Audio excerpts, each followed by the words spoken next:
Assalamualaikum warahmatullahi wabarakatuh. Oke, kita akan lanjutkan materi pertemuan kemarin. Seperti apa yang saya sampaikan pada pertemuan sebelumnya, bahwa minggu ini saya akan sedikit membahas tentang teorema limit apit, gitu ya, atau teorema apit. Nah, bunyi teoremanya seperti ini, kalian bisa baca sendiri ya. Misalkan fx, gx, dan hx merupakan fungsi-fungsi yang terdefinisi pada interval tertutup a, b, kemudian memenuhi hubungan fx kurang dari gx kurang dari hx. Maka kalau limit fx dan hx-nya sama, maka si gx-nya ini juga sama, gitu ya. Jadi fx ini misalkan hasil limitnya ada L, hx-nya juga L, maka gx nanti juga L, gitu ya. Contohnya kita mau bukti ini nih. Buktikan bahwa apa ya, oke ini aja deh. Limit x menuju 0. Jadi ini teorema ini untuk membuktikan limit gitu ya. Nilai limit x sin per x itu sama dengan 0 ya, akan dibuktikan. Pembuktiannya gimana? Oke, dari sini dulu ya. Jadi gini, sin ini ya, sin pokoknya, sin gitu ya. Trigonometri itu kan selalu mempunyai nilai maksimum dan nilai minimum ya.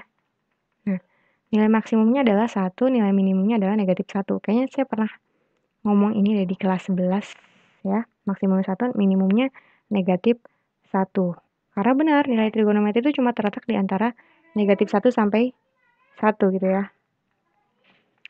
Oke, nah dari situ berarti kita bisa punya ini sifat ini fx kurang dari gx kurang dari hx. Berarti kita bisa misalin kalau min 1 itu kurang dari sama dengan sin per x gitu ya, kurang dari sama dengan 1.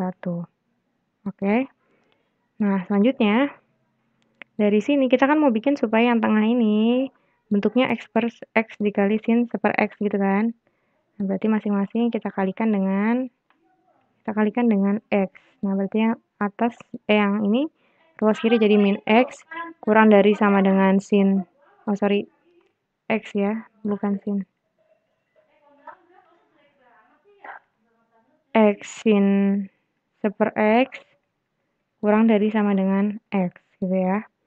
Nah, kemudian kita lihat, kita limitin masing-masing. Berarti dari sini limit, ini kan disuruhnya limit x menuju 0 ya, berarti limit x menuju 0 min x berapa nilainya gitu, kita cari dulu. X-nya dimasukkan, substitusikan 0, min 0 berapa? Ya 0 gitu kan. Kemudian yang sebelah sini sekarang, yang ruas kanan. Limit x menuju 0 dari x, ketika x dimasukkan hasilnya 0. Nah, karena yang kiri ini 0, yang kanan ini 0, maka limit x menuju 0, x sin per x juga sama dengan 0. Kayak gitu ya. Pokoknya kurang lebih seperti itu gitu ya. Ini tidak terlalu dibahas di di semester ini gitu, di materi ini nggak terlalu dibahas teorema apit itu. Cuma sekedar cukup tahu aja gitu ya. Nah, nanti kalau misalkan kalian kuliah jurusan matematika itu sangat berguna sih teorema apit ini untuk membuktikan suatu teorema lain gitu kan. Oke, langsung aja. Habis ini saya akan bahas soal-soal yang berkaitan dengan limit fungsi trigonometri. Kemarin kita udah belajar ya, limit fungsi trigonometri untuk nilainya tak tentu gitu kan. Nah, nanti kita akan bahas sifat-sifatnya juga dibahas kemarin. Nah, langsung aja ke pembahasan soalnya ya. Oke, kita lanjutkan ke contoh soalnya. Nah, ini dia contoh soalnya. Oh ya, sebelumnya untuk mengerjakan atau menentukan nilai limit trigonometri ya, menentukan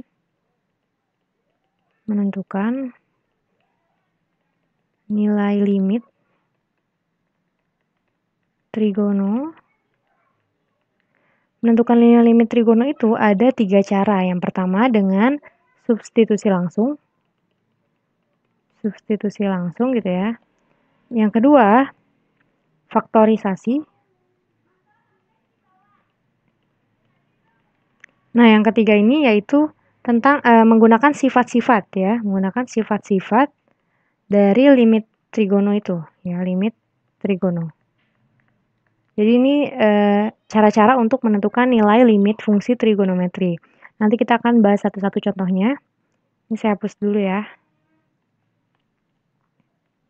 Nah, oke.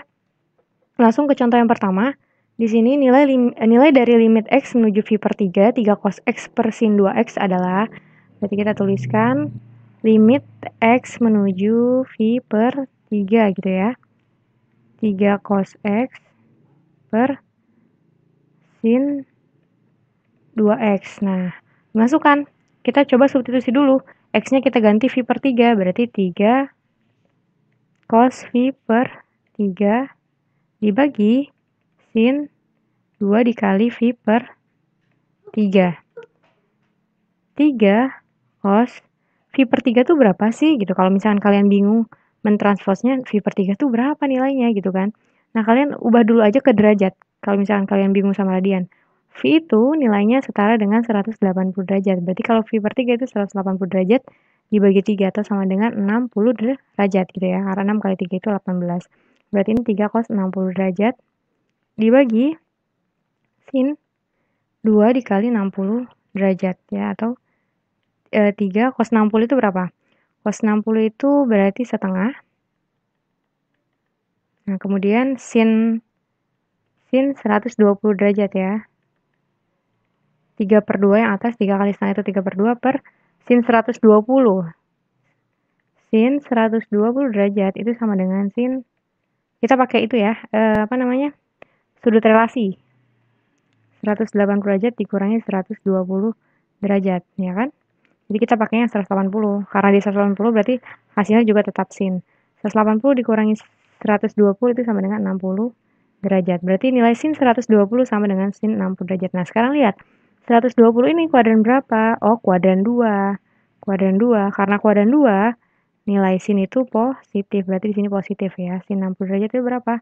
Sin 60 derajat itu sama dengan setengah akar 3. Nah, berarti di sini setengah akar 3. Gitu ya. Nah, ini karena ada 2, masing-masing ada 2 nih.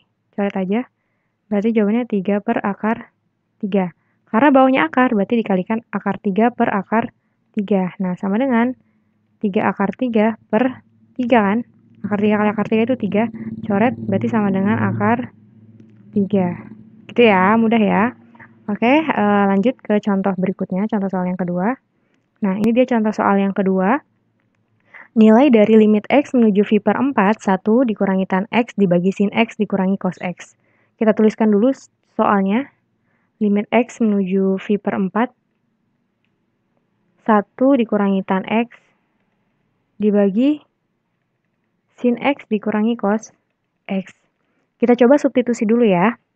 1 dikurangi tan V per 4 dibagi sin V per 4 dikurangi cos V per 4. 1 dikurangi tan V per 4.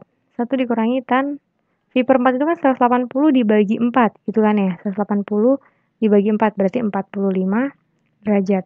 Dibagi sin 45 derajat dikurangi cos 45 derajat. Nah, tan 45 itu kan 1 nilainya. Berarti 1 kurang 1 per sin 45 juga setengah akar 2 dikurangi setengah akar 2. Jelas hasilnya adalah 0 per 0. Nah, 0 per 0 ini adalah bentuk tak tentu gitu ya.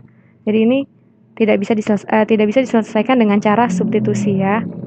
Tidak bisa dengan cara substitusi. Nah, berarti pakai cara apa, Bu? Oh, pakai cara yang lainnya. Ya tadi kalau nggak faktor ya pakai sifat. Kita coba pakai faktor dulu ya.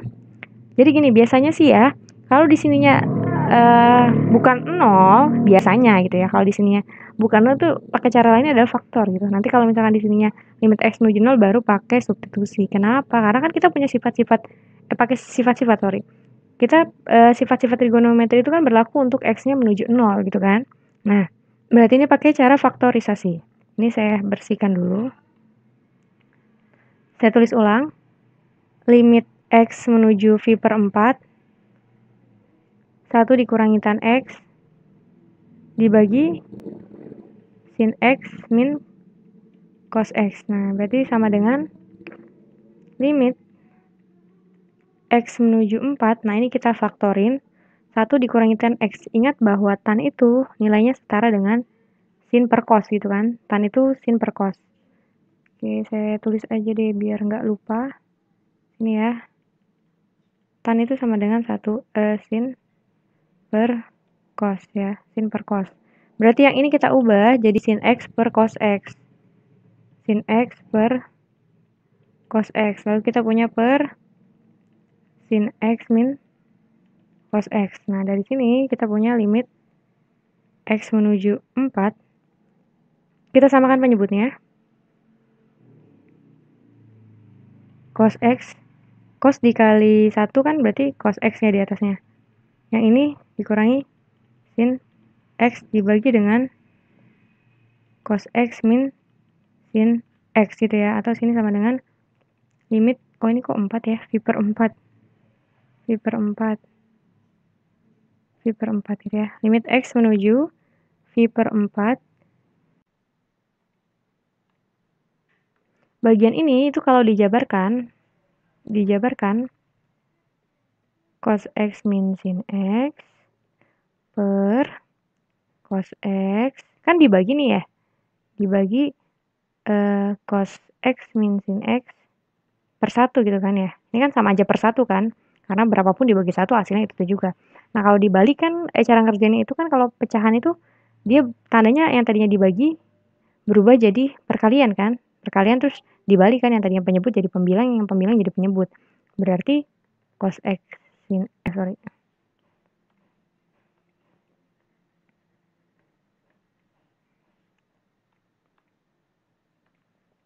Berarti kan ini berubah ya, berubah jadi perkalian. Cos X min sin X per cos X gitu ya. Dikali, ini dibalik kan jadi 1 per cos X min sin X gitu kan. Atau di sini sama dengan cos X min sin X per cos X dikali cos X min sin X gitu ya. Nah, ini kan bisa dicoret. Seret. Nah, jadi dapatnya 1 per cos X. Atau saya pindahkan dulu deh ke sebelah sini. Berarti yang ini kan, anggaplah ini dicoret, bisa dicoret gitu ya. Nah, dapatlah 1 per cos X. Atau 1 per cos, tadi V per 4 itu nilainya sama dengan 45 derajat. Cos 45 itu setengah akar 2, berarti 1 per setengah akar 2 gitu ya. Nah, yang atas ini bisa saya hapus. Boleh ya saya hapus? Atau gimana nih? Saya hapus aja ya. Paham ya maksudnya saya?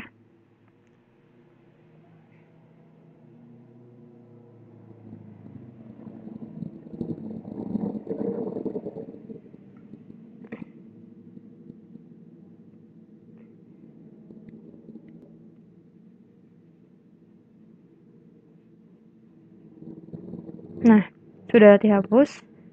Kita lanjutkan. Oke. Nah, dari sini saya tarik ke atas ya. Nggak muat. Nah, tulisan saya terlalu besar. Dari sini berarti kita tinggal rasionalkan. Karena bawahnya ada akar, berarti harus dirasionalkan. Ini kan 1 per 1 per 2. 2 ini kan bisa naik ke atas. Ya, jadi kalau misalkan ada penyebut, di penyebutnya gitu. Misalkan kita punya penyebut nih. Penyebutnya kan setengah. Setengah ini kan pecahan. Nah, penyebut yang pecahan ini naik ke atas. Berarti jadi 2 per akar 2. Yang ini ya. Nih. 1 per setengah akar 2. Akar 2 itu kan jadinya 1 dibagi setengah akar 2. Setengah akar 2 itu kan akar 2 per 2 ya. Nah, ini kan kalau dijadiin perkalian jadi 1 dikali 2 per 1 akar 2 gitu ya. Akar 2-nya di bawah jadinya. Nah, berarti sama dengan 2 per akar 2 gitu ya. Nah, lalu ini dikalikan akar 2 per akar 2. Berarti sama dengan 2 akar 2 per 2. Atau sama dengan akar 2. Kayak gitu ya. Ini contoh yang kedua. Lanjut, contoh yang ketiga. Yang sampai sini sudah paham ya? Kalau misalkan nanti ada yang mau ditanyakan, langsung bisa WhatsApp ke saya atau nanti bertanya lewat Google Classroom-nya. Nah, ini contoh yang ketiga. Limit X menuju 0 sin pangkat 4X per 3X pangkat 3 tan X. Nah, nih tadi kan saya bilang ya, kalau X menuju 0 tuh biasanya pakai sifat. Tapi kita coba substitusikan dulu. Kalau sin pangkat 4X kan substitusikan jadi 0 ya. 0 gitu ya, per 3 dikali 0 pangkat 3 tan 0. Ya jelas hasilnya 0/0 atau tak tentu. Gitu ya. Berarti tak tentu ya, makanya harus pakai cara lain, yaitu sifat. Jadi saya tulis lagi, limit X menuju 0, sin pangkat 4X per 3X pangkat 3 tan X, itu sama dengan, pakai sifatnya kemarin ya, jadi kalau misalkan sifatnya kemarin kan berhubungan dengan X per sin per X gitu ya, atau tan per X, atau lagi X per tan, atau juga sin per tan, atau tan per sin. Oke, nah dari sini kita bisa kerjakan. Kemarin udah saya kasih contoh sih ya, yang soalnya menggunakan sifat trigono. Tinggal dipisah aja, ini kan sinnya sebanyak 4. Ya kita pisah berarti, sin X kali sin X sampai 4 kali. Kali sin X, ini kan sin pangkat 4X, itu artinya sinnya ada 4 gitu. Sin X-nya dikalikan sebanyak 4 kali. Sin X. Kemudian dibagi 3X pangkat 3 tan X. Ya berarti X-nya dulu yang dijabarkan. X dikali X kali X dikali tan X. Sama dengan limit X menuju 0. Kita pisah-pisahin sekarang. Sin X barang 3X. Ini kan pas nih. 1, 2, 3, 4. Ini juga 1, 2, 3, 4. Berarti jadinya sin X per 3X dikali limit X menuju 0. Sin X per X dikali limit X menuju 0. Sin X per X dikali lagi. Oh di bawah aja ya ngamut. Dikali limit X menuju 0. Sin X per tan X. Berapa hasilnya? Kita lihat yang ini. Sin X per X. Koefisien X di sini kan 1. Di bawahnya koefisiennya 3 gitu kan. Sin X per X itu 1. Sin X per X itu 1. Sin X per tan X juga 1. Berarti hasilnya adalah 1/3. Kayak gitu ya. Oke. Dapat dipahami ya anak-anak semuanya. Mungkin sampai di sini dulu pertemuan kita hari ini. Silahkan dicatat materinya. Lalu nanti dikerjakan latihan soalnya. Linknya nanti ada di Google Meet ya. Silahkan dibuka Google Meet-nya. Google Classroom. Kok jadi Google Meet? Oke. Cukup sekian. Mohon maaf bila ada kekurangan. Wassalamualaikum warahmatullahi wabarakatuh.